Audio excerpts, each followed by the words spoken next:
আমাদের একজন colleague brother ভাস্কর দেব, উনি রামনগরের বাসিন্দা।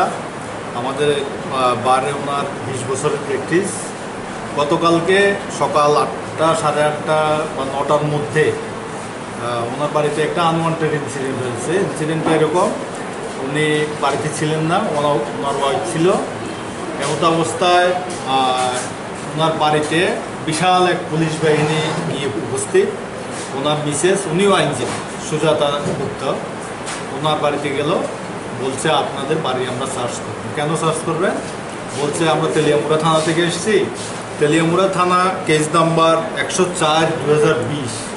এই কেসের আসামিরা পলাতক এবং ওনাদের কাছে ইনফরমেশন আছে আসামিদেরকে ভাস্করবাবু ওনার বাড়িতে জায়গা দিচ্ছে।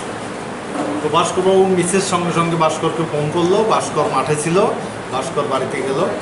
ভাস্কর বাড়িতে পৌঁছার পরে পুলিশকে জানতে চাওয়া হলো যে আপনারা যদি বৈধভাবে আইনি প্রক্রিয়া মেনে আপনারা আমার বাড়ি সার্চ করুন, তাতে আমার কোনো আপত্তি নেই। কিন্তু আপনাদের এই যে সার্চ করার জন্য যে সমস্ত বিধিনিষেধ আছে, পুলিশ তো যে কেউ বাড়িতে যে কোনো মুহূর্তে ঢুকতে পারবে না। ভারতবর্ষের বিচার প্রক্রিয়া চলার স্বার্থে আইপিসি সিআরপিসিতে যে বিধান রয়েছে সেখানে সেকশন 93 এবং সেকশন 165-এ বলা আছে কিভাবে কারো বাড়িতে বা কোনো স্থানে কোনো সার্চ করতে হবে। সেই ক্ষেত্রে পুলিশ অফিসারকে যথেষ্ট ক্ষমতা দেওয়া হয়েছে, কিন্তু তাকে তার পূর্বে কিছু ম্যান্ডেটরি প্রভিশন আছে, সেগুলি তাকে ফলো আপ করতে হবে।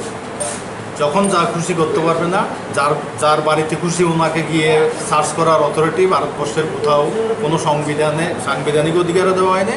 আইপিসি সিআরপিসিতে ওনাকে এরকম কোনো ক্ষমতা দেওয়া হয়নি। ভাস্করবাবু যথারীতি ওনাকে জিজ্ঞেস করেছে আপনার কাছে কি কোনো সার্চ ওয়ারেন্ট আছে? বলছে না। তাহলে আপনি আমার বাড়িতে কী করে সার্চ করবেন? তারপরে ওরা বলছে না আমরা করবো আপনার বাড়িতে। তো একজন ভদ্রলোক এর বেশি বলতে পারে না। যথারীতি তারা ভাস্করবাবুর বাড়িতে সার্চ করেছে। সার্চ করার পরে ওনারা কিছুই পাননি। তখন ভাস্করবাবু বাড়িতে, ওনার মিসেস ছিল, ওনার শিশুপুত্র ছিল।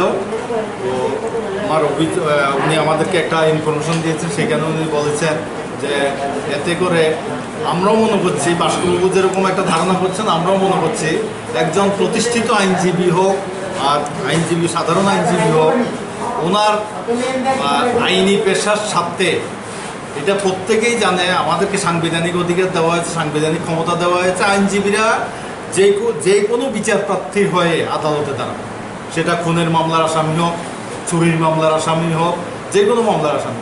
আইনজীবীদের বাড়িতে অভিযুক্তরা আসতেই পারে, কিন্তু আইনজীবীর বাড়িতে অভিযুক্তকে তালাশ করার জন্য একজন police officer without search warrant কেন এটা করতে পারেন?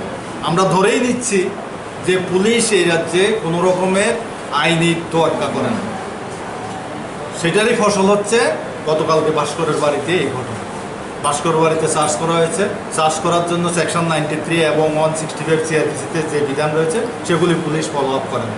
আমরা আজকে সকালে বিভিন্ন খবরের পত্রিকায় দেখেছি, মিডিয়াতে দেখেছি, এসপি খোয়াই প্রেস কনফারেন্স করেছেন।